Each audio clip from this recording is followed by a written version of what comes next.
something greater, life says, how bad do you want it? Let's test you and see if you're really committed to this thing. And you're going to be tested. This is where the grit kicks in. This is where the having the desire and the belief and the dream that this is destined for me, and I'm going to do whatever it takes to make this happen, no matter what. That has to become the attitude. That has to become the mindset. You develop that, you can win anything. The opinions expressed in the following program are those of the producer and not necessarily those of WKTV Community Media. Hello, West Michigan. This is Grand Tap Media Business TV. My name is Pamela Keim, your host. The spirit of the show is to introduce West Michigan to all the businesses, nonprofit individuals that can help us thrive in our lives. We have a very special guest for you today. I have been wanting this guest on my show for some time. He's been recommended to me by so many people, and a lot has happened, but I'm so glad this person is here today.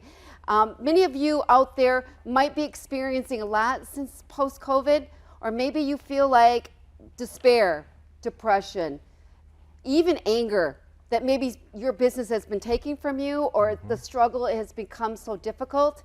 Most of us grow up in arenas, and many of us maybe grew up in the arena of growing up as your parents were not the greatest, your neighborhood wasn't the greatest, maybe you didn't have the support and resources that you should have had to thrive, and now you're feeling, I can't overcome all of that. Or maybe you're like me, that grew up in a very middle class, kind of what we called back in the 70s, a blue collar arena, and everybody was living the same lifestyle, working very good jobs. My needs were provided, but nobody ever looked at my dreams and thought I could ever accomplish anything. Or maybe you were in the arena where you received a lot. You had resources, education, great community, and today you're looking at your life and maybe you haven't reached your full potential. This next guest is going to resonate with you, and I'm sure there's going to be one thing he says to somebody out there that's going to say, that's right, that's me. I want to welcome to the show Kris Mathis. He is an author. He is widely known as a motivational speaker. He's an entrepreneur, and he is going to have a lot to share of some of the keys in his book on how to overcome those struggles.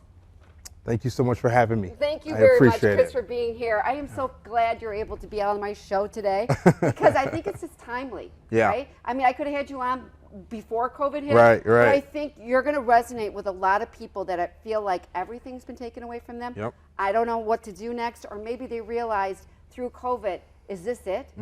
There's got to be more than this in life. Yep. And I think that you've had that conversation with God. It's like, wait a minute, I was born, we've all are here for a reason. Absolutely. And we've all been given something to help us get out of our situation, to help others. Yep. You understand that, right? Absolutely. And then you've created the keys to some of the ways that people can do this.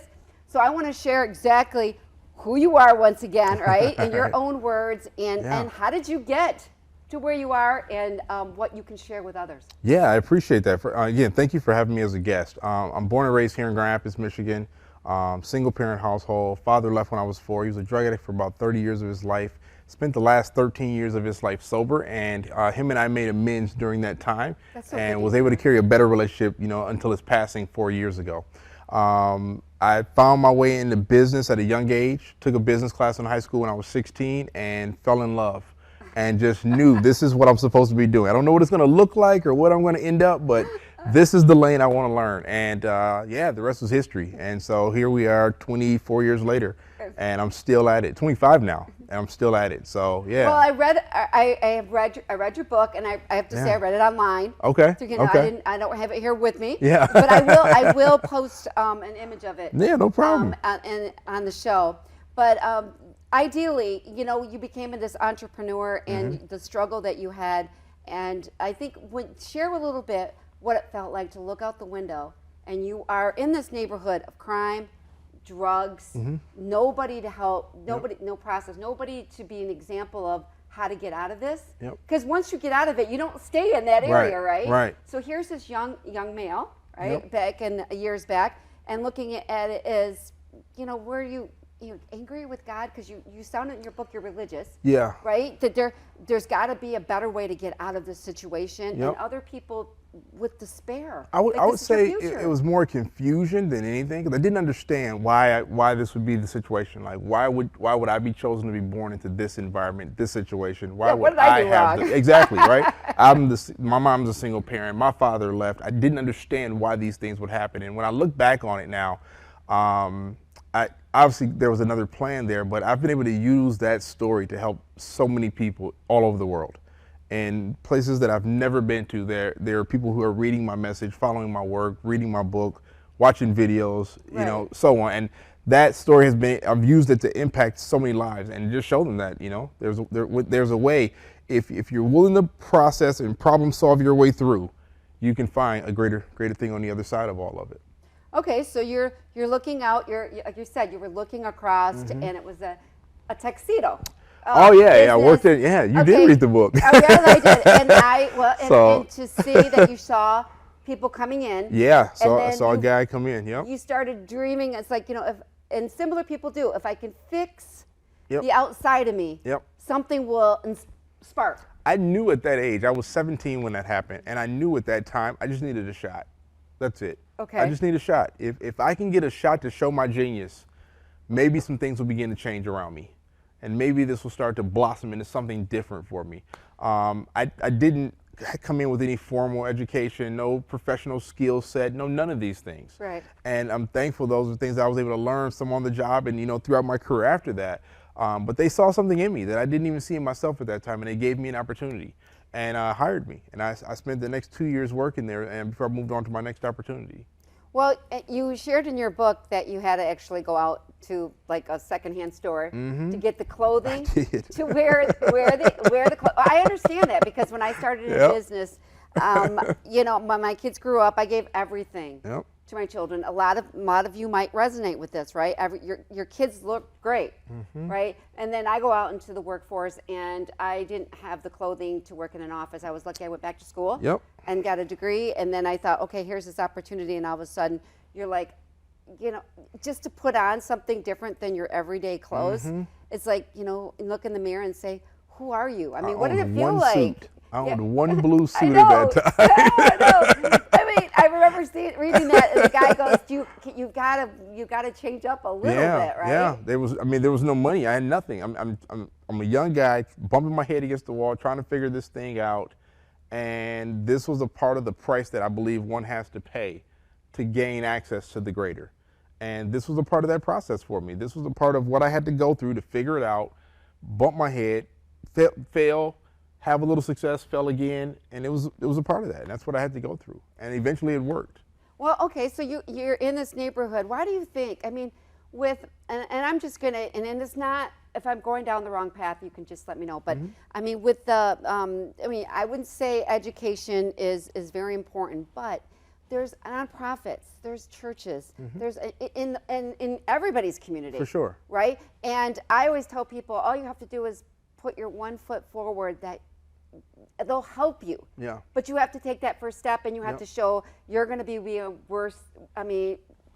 Their investment. Yep. And that's just a human thing, right? I'll help you as long as I know you're helping yourself. For sure. Where do you think when you were growing up that people weren't Well, coming to the schools? Were they telling you We this? got help at from a local church next door to our home. There was Okay. occasional help there, food, little things like that. But we also had to keep in mind this was in the 80s. Right. This is a time where crack is it's new to the scene. No one has ever seen this before, and it's paralyzing neighborhoods and people all over the place.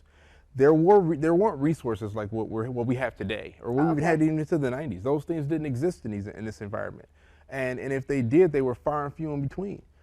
It's way more prevalent now to see those things today than what we had when I was coming up as a 1980s baby. Well, I know that you help a lot of nonprofits. I do. You help raise money. You've been Absolutely. keynote speakers, probably emceeing Yes. them, and you realize is out there. I mean, I think I don't know if how is I putting this, is that every one of those want the best for you. I mean, sure. there's a lot of people that receive a lot of money. You understand that. I do work with nonprofits Yeah. too. You know what I mean? But back in the day, basically it was the churches, like you mentioned. Yeah. But what about, did you have a favorite teacher? Did you have anything because we all grew up in. Went to school to Kellogg'sville, which was a very considered blue collar kind of thing. And I remember crossing the stage when I graduated, and my teachers just shaking their head. They cannot believe I made it. Now, was I worthy of that diploma? Probably not. I didn't probably deserve what I did. Did you have a similar experience? Did people, like, when you graduated, or did you graduate? Yeah, I barely graduated high school. I did too. Barely graduated high school. I dropped out of college after 6 months. I went, really? so I was studying to be an electrical engineer. And the whole college thing simply was not a fit for what I envisioned and what I saw. And so I left that after 6 months and got back into marketing and built my career in marketing. So you never went back to college? Never went back to college. So you learned I guess on the streets or making just, mistakes? Yeah, along the trial way? and error. Yeah, right through. I mean, figuring it out. Would you recommend that? I would, to the person that has grit, that really wants to grind it out. Describe what grit is. I've heard it. Can you describe what that means for people that don't know? Right. What that I means? would say, I guess in my definition, it would be the person that understands that you've got the whatever it takes attitude, you've got the resiliency, you've got the I'm willing to go through a brick wall for my dreams and my goals. There's a special type of person that has that in them that says, this is the only way I can go because what I've come from is worse than what I'm going through. And that for me is grit. You've got to have that thing. And that is the person that I say, if the college thing doesn't fit for you, there's trades. Right. There's entrepreneurship. You can make right? really good money in trades. You have tons of other options. Yes. It's just making the decision as to what makes most sense for you. And don't worry, I'm not an advocate or like against college. I'm an advocate for college for those that it fit. But the reality of it is there's a lot of us today that simply didn't go, and there's nothing wrong with that. Yeah. And we've still gone on and had success. I've been very fortunate even after leaving college, even though I was told I was crazy for dropping out and this would never work, I've since went on and built a very nice portfolio of business. Well, yeah, we'll be sharing that later down in the show. Yeah. But okay, so now you start getting success, but it kind of went south, and then you also had some type of health issue that hit you down the road, right? That you thought it was going to wipe you out. I did, yeah. And so kind of share what, I guess in your book, you kind of say things are going to go wrong.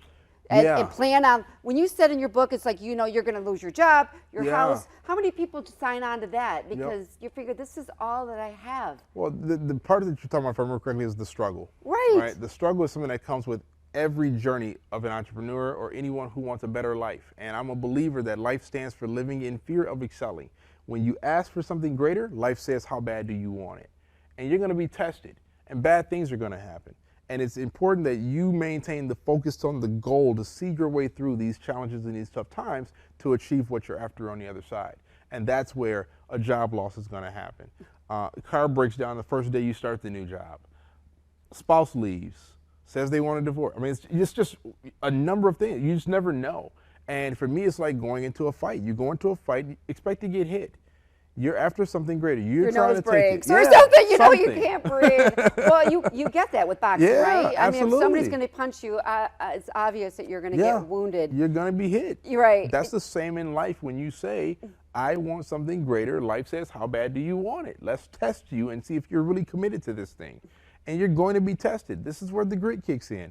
This is where the having the desire and the belief and the dream that this is destined for me, and I'm going to do whatever it takes to make this happen, no matter what. That has to become the attitude. That has to become the mindset. You develop that, you can win anything. But you know that there's people out here that's like, yeah, Kris, I say that, and then I look in the mirror and I look at my circumstances and say, because they probably look at you now, you're successful. I get that all the time. Right, and they're like, yeah, you did it, but I can't do it. I get How that many all the people time. do they actually come up to you and say, yeah, but I always tell people, I'm not the sharpest tool in the shed. Mm-hmm. And when your book, that when you say that you are nobody special, I would have to argue with that, because I think being with a lot of people, I mean, there's something in you that is given to you to give to the world. I appreciate that. And that makes you special. You see the world totally different than I see the world. Yeah. And Kris, my engineer, Huntoon, that's why we have these microgreens out here, he sees the world totally different. So I think sometimes we look at we're special, like we're favored, but I would say more on you have something. made, a lot of people don't know what that is. Yeah. Is that correct? When I look back on it, since I wrote the book, I can agree with you. In the time that I was writing the book, I still was not completely removed from the situations that I were dealing with as I was writing the story. And in that moment, when I looked at myself and I say I'm not special, I think the only thing that separated me from others at that time was my will to win, my desire to win, my refusal to give up, my attitude of no matter what it takes, I'm going to make this thing happen, or I'm going to go to my grave knowing I gave it everything I had. Right. Those are my only options. And for me, that was the thing that separated me from the rest. If others understood that way of thinking, invested in themselves, personal development, to gain that belief, there's nothing you can't accomplish. Yeah, I would There's nothing agree you with can't that. accomplish. But I'm glad you came around to that, because when I read that in the book, I'm like, I'm going to bring this subject up because I feel like everybody I've met, and I feel like I pride myself in knowing. I'm like that's your talent. If it's writing or speaking, or you know what I'm saying. It could be just your handwriting. Well, it's finding that gift. I mean, you find that gift and then you invest in everything you have into that gift. For me, the gift came through just running my mouth. I mean, that's where it started. Just running my mouth all the time. And then before I knew it, I was stepping on stages and keynoting events. Right. I've always had a passion for words and story. I never saw myself as a writer. And then I decided one day I'm going to share some of these thoughts and things that I speak on a stage. Let me share my thoughts this way. And I want to write them authentically down in a way that I want to talk about the moments where I'm sitting alone by myself in the dark, and this is what it feels like. And I want to tell that story of what that individual is going through. And I'm hoping that as they read this, it will resonate with them, and they will see that they're not the only one. Right. And through the power of that, writing kicked in, and before I knew it, I was cranking out my first book and writing a movie. And I know that is kind of right. All right, well, before we jump into your book, and we'll share the 8 keys that you believe the process was for you to get out of the situation, and it can work for others. I want to stay a little bit in the arena of what a lot of people, I feel like today, are blaming their parents for their situation, or holding grudges. You understand that? Understandable. You know what? They're determined. I guess the word would be, way I would say it is, to be right. I want the world to see my injustice that was done upon me. That's why I can't do this, this, and this. And you know how strong that will is, right? Yep. It's kind of like pleading your case to a judge. Yep. You cannot believe what this person did. And anyways, I want to stay with that because I know a lot of people out there that are suffering, that may have lost relationships with their child, or their parents finally, like your dad did, kicked it in, fought against drug abuse, and was able to reconcile with you. Absolutely. But that's not been, a lot of people don't allow that process to happen, even if their parents will come to them. And I will tell you, and you might be able to speak on this too, is that you see a lot of people holding so much against their parents, and they really haven't achieved a life where you should be the judge. If that makes sense. Yeah, I mean, it's hard. I mean, that's just the reality of it. I mean, the traumas that come from these kind of situations and relationships is not something that's easily just forgotten or get over it, right? I mean, there's a process of healing that has to happen. There's a level of therapy that one has to go through to better understand. And for me personally, when I look back at my situation, yes, it was challenging, it was hard, we had bad things happen.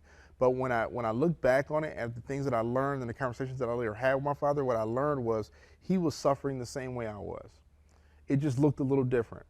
And that suffering for him stemmed from a number of things, from issues in his childhood and abuse and a number of other things from his past. Right. It wasn't like it was just a choice that this is the best thing for me, so I'm gonna just start doing drugs. No, it was a coping mechanism that he later used in life to cope with the traumas and the challenges that he grew up experiencing.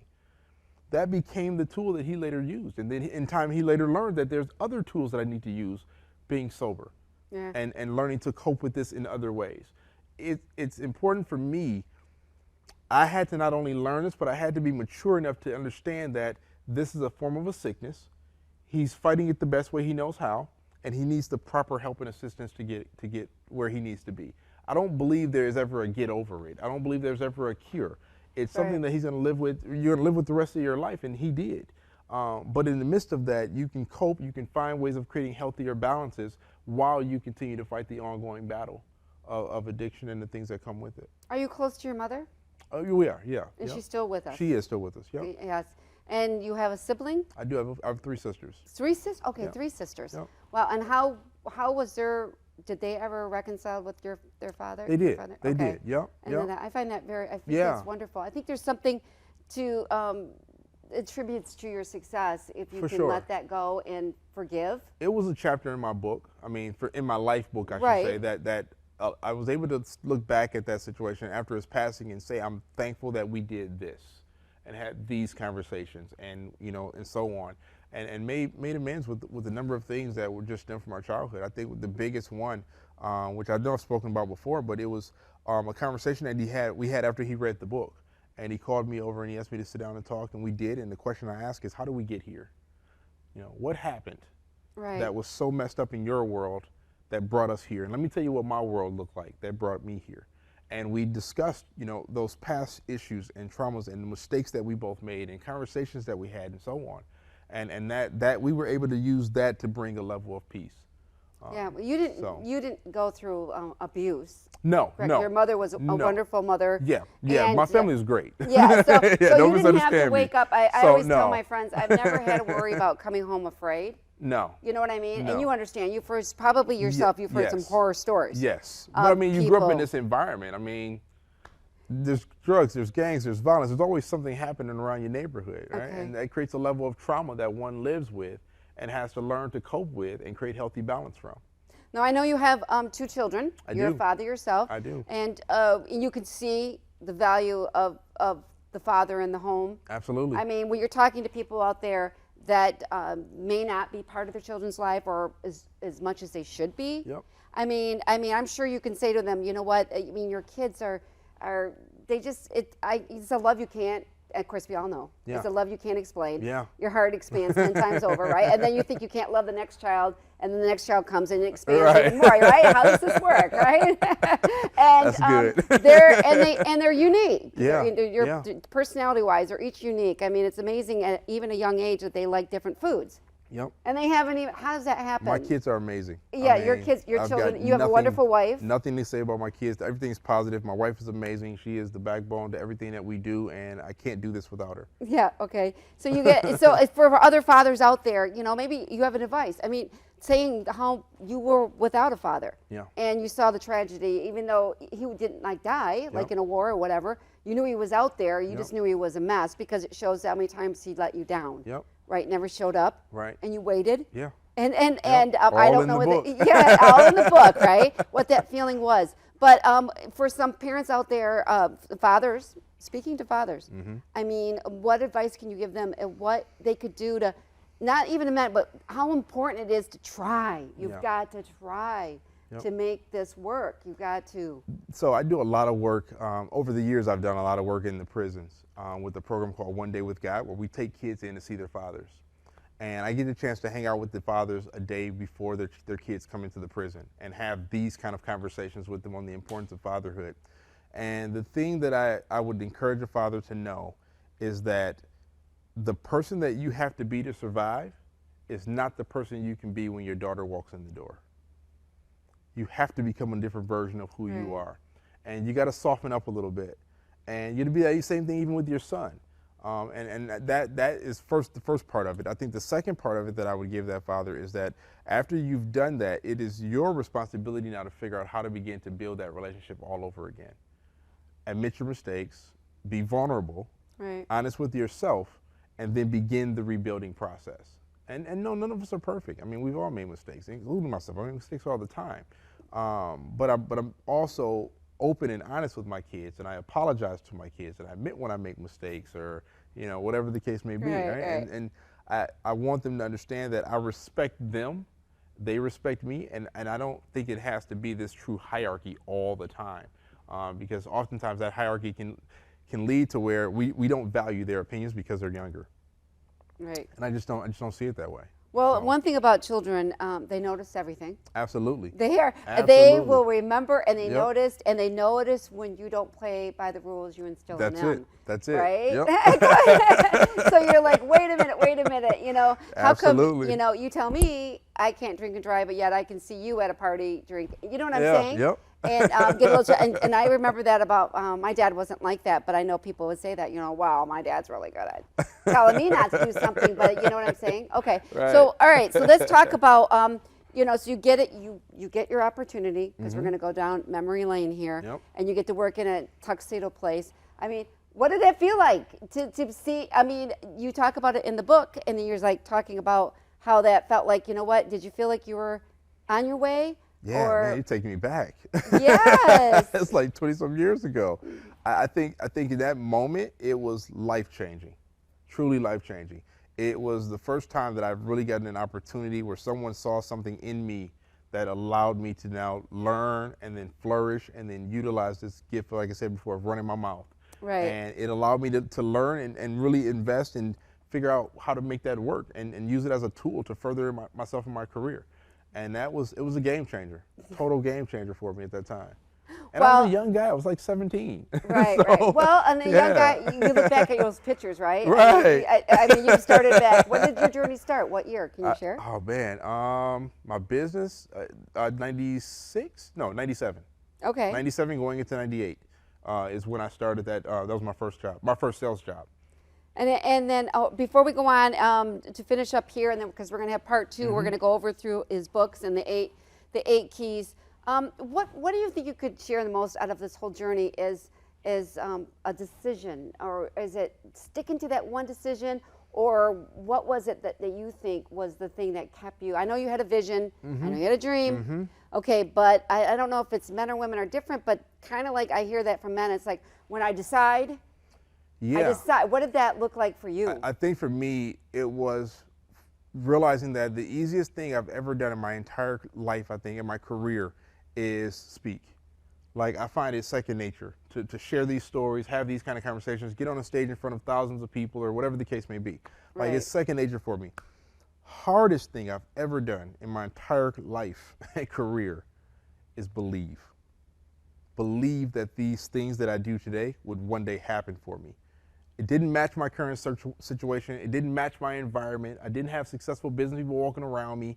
I'm a kid who comes from nothing, and I figured this thing out. And by the grace of God, I'm sitting here with you today, overcoming all of these obstacles, and I figured out how to make this thing work, and now I can share with so many others in the world. That belief was the hardest part. If you find that, you're good. Did you write things down? Did you I did. Oh man. I mean, all the above. I mean, there was sticky notes all over the refrigerator. There was quotes that I hung around the house, and I would change them every week into a different spot so that I wouldn't become so familiar and not read them anymore. I used to leave myself voicemails, telling myself that one day it won't be like this anymore. Right. One day this is going to get better. One day you're going to be known as this motivational speaker around the world by all these people. And I would listen to these voicemails as I sit there in tears in the dark. And practice? Trying to figure this thing out. Right, trying to figure this whole thing out, right? Yeah, I mean, your story of living in your mother's basement. Yeah. For 4 years. 4 years. I mean, did you think you were a loser? Yeah. I mean, think about it. If I mean, all of us have gone through dark times in our lives, and where we've shut off the world. Right. We just know there's something wrong. We just don't know how to get out of it. We always shut ourselves off from people. But 4 years, Kris? 4 years. I mean, you'd be thinking, okay, did your mother go say, okay, this is enough, Kris. You're gonna have to you need to take a first step. I was definitely in a dark space at that time. I think it was probably definitely one of my lowest points in my career. Okay. And I'm thankful that, again, through the grace of God, I was able to pull back, have some resilience, figure it out, and then bounce back all through the support of a small job that I got in a marketing or a home improvement company that I worked for, doing marketing. Well, I do believe you just need one success, right? That was it. It only took that one to get me back on my feet. And tell everyone here how they can reach you, learn more about you, and For sure. Visit my website at krismathis.com, KrisMathis.com. You can shoot us a message right through there. My team will make sure it gets to me, and we can connect in. All right, Kris Mathis, Thank for you. being here. We're going to go part 2 in his interview. You're going to learn on his book, Success to Significance, right? From Success to Significance, yep. And the 8 keys of achieving any goal and dream. This is Pamela Kime from Grand Tap Media, and we will catch you next time. Take care, everyone.